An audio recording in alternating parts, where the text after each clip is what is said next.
Video का topic आप सभी ने तो पढ़ ही लिया होगा, लेकिन अगर ये पॉसिबल है तो क्यों है, अगर पॉसिबल नहीं है तो क्यों नहीं है। पहले जान लेते हैं कि फोल्ड और फ्लिप फ़ोन का डाउनफॉल पॉसिबल क्यों नहीं है। रीज़न नंबर 1 है portability and larger display size. हम सबको पता है कि फ्लिप होने के बाद काफ़ी छोटा सा हो जाता है, ठीक है। और मान के चलो आप एक पब्लिक ट्रांसपोर्ट में ट्रैवल कर रहे हो और आपको वहाँ कुछ काम करना है, फ़ोन चलाना है, तो आप उसकी बैक स्क्रीन यूज़ कर सकते हो पूरे फ़ोन को बिना खोले, ठीक है। और ये बहुत ही ईजी बना देता है हमारे और काम को, ठीक है। तो ये तो हो गया flip phone. Same with fold, मान के चलो अगर आपको मूवी देखनी है, आपको गेम खेलनी है, तो आप उसे पूरा खोल के अपना एक्सपीरियंस और बेटर कर सकते हो, ठीक है। और मान के चलो अगर आपको नॉर्मल ब्राउजिंग करनी है या फिर कुछ सर्च करना है, चैट करनी है, तो आप उसे नॉर्मल फ़ोन की तरह भी यूज़ कर सकते हो, ठीक है। और आपको एक टैब पे स्विच करने की भी ज़रूरत नहीं है। रीज़न नंबर 2 है मल्टीटास्किंग, ठीक है। आप में से बहुत लोग बिजी होते हो, ठीक है, और वो चाहते हैं कि मैं एक टाइम पे मल्टीपल काम करूँ, ठीक है। बट फ्लैगशिप फ़ोन में इतना पॉसिबल नहीं है, इसलिए मार्केट में फ्लिप और फोल्ड फ़ोन आए जिसमें आप बिल्कुल ही बिना किसी दिक्कत के आप अपना मल्टीटास्क कर सकते हो। Whether it's reading, it's writing और इट्स वॉचिंग, आप तीनों काम स्मूथली कर सकते हो, वो भी एक टाइम पे, और इससे आपकी प्रोडक्टिविटी भी इंक्रीज होती है। बढ़ते हैं अपने रीज़न नंबर 3 की तरफ।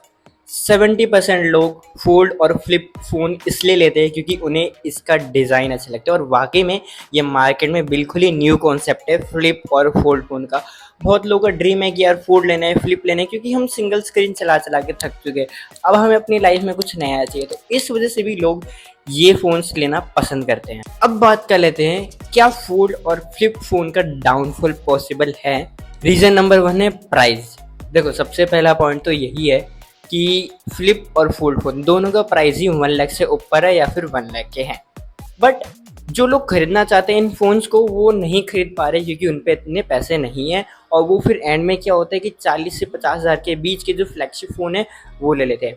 अब बात कर लेते हैं जिन पे पैसे हैं वो ये फ़ोन लेते हैं, कुछ ही लोग लेते हैं। बट इंसान के दिमाग में एक हमारी ना साइकोलॉजी है कि यार मैं इतने का ये फ़ोन ले रहा हूँ, मैं आईफ़ोन क्यों नहीं ले लूँ। आपको पता है बहुत से लोगों का आईफ़ोन ड्रीम फ़ोन है, तो इस वजह से सेम प्राइस कैटेगरी में इंसान सोचते हैं यार मैं अल्ट्रा ले लूँ, ये मैं आईफ़ोन ले लूँ, तो वो कहीं न कहीं एक कॉम्पिटिशन है फोल्ड फ़ोन के आगे ये चीज़। रीज़न नंबर 2 है ड्यूरेबिलिटी। सबसे ज़्यादा होने वाला इशू फोल्ड और फ्लिप फ़ोन में। पहला इशू तो आ जाता है हिंग इशू। जब आप फोल्ड को बंद करते हो, खोलते हो, तो उसकी जो हिंग है उसमें दिक्कतें आने लगती हैं टाइम टू टाइम। दूसरा इशू क्या है, आपको स्क्रीन डिस्प्ले में देखने को मिलता है। पहली बात तो आप इसमें नॉर्मल डिस्प्ले नहीं लगा सकते, नॉर्मल जो स्क्रीन गार्ड आता है वो नहीं लगा सकते, कंपनी की तरफ से ही आता है या फिर कंपनी से ही लो।